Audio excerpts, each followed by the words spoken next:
শুধুমাত্র লিখেছেন এই কাগজ নিয়ে আদালতে যাওয়া যাবে না।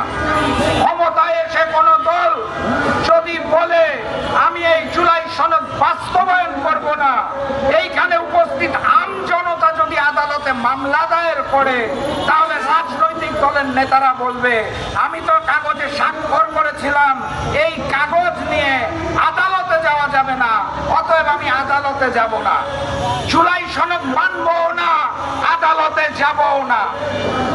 25টা দল, 30টা দলের 40 জন 50 জন নেতা সারা বাংলাদেশের মালিক নয়, বাংলাদেশের মালিক এই দেশের জনগণ। তাদের রায় নিতে হবে নভেম্বরে গণভোটের মাধ্যমে জুলাই জাতীয় সনদ বাস্তবায়নের জন্য আইনি ভিত্তি আনতে হবে, এর কোনো বিকল্প নাই। আমি বক্তব্য দীর্ঘায়িত করব না, এখন মিছিল শুরু হবে।